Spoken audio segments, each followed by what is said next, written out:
Hi everyone, we're on the Star Princess, and we're going to give you some of our tips and tricks that we came up with while staying on this ship. So if you're going to book the Star Princess, here's some things that you should know.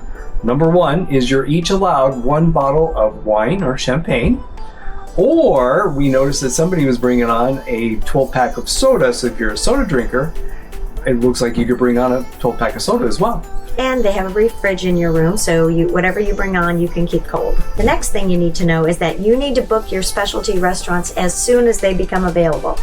I screwed that one up, and because of that, we missed out on the Love by Brita, which is supposed to be the 7-course, beautifully aesthetic presented meal, and I'm really disappointed that I messed that one up.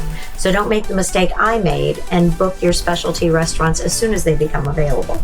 Also, the casual restaurants like O'Malley's and Alfredo's don't take a reservation. So make sure that you get there early because the lines can be long and they're only open on sea days. Before you get on the ship, make sure you book all your main restaurants and specialty dinners. You can always change them after you get here, but at least if you have the reservation, then you have the option to change them or do something different. You have 2 different types of main dining, and those need maybe a little bit of explanation. One is a traditional type of dining, and that just means that you have your restaurant or your dinner times at a restaurant, the same table every night of the cruise. So 5:30 Monday, 5:30 Tuesday, 5:30 Wednesday, and you're going to have the same waiter, which I really like. Because they get to know your preferences, you get to build a rapport with them, they know what you like, they know what to recommend for you. So that's one of your options. The second option is what they call flexible dining, and most places have that now, most cruise ships do. But even with your flexible dining, you can still make a reservation. So, like if you want to have a 7 o'clock dinner every night, in the flexible dining, you can do that.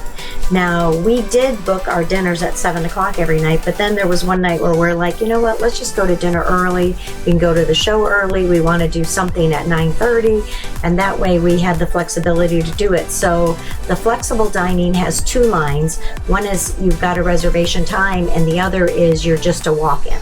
So we went to the walk-in line on one of the nights and just sat down early, and it really made it a nice way to do dinner. Although I did see the standby line get long, the no reservation line. So, but not always. So the standby reservation line on your first night is probably going to be long because people really didn't make plans. They don't know what they're doing.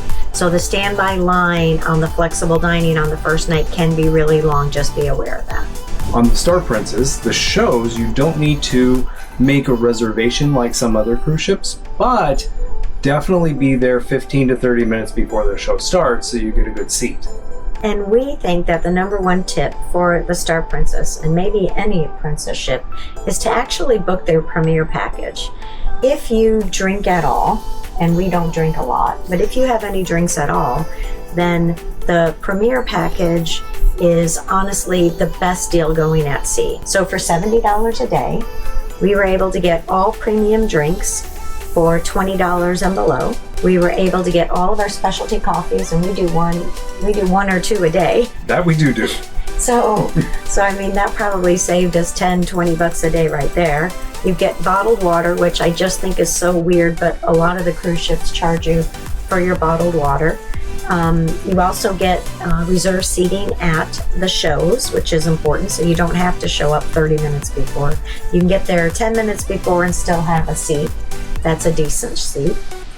They also included what else? Internet. Oh yeah. Which is very nice to have. If you need to stay connected. Now, if you don't want to be connected to the world, no big deal, but sometimes it kind of helps. Yeah. And then they also included pictures. So you were able to get your pictures. You can take as many pictures as you want every night that you're here on the ship.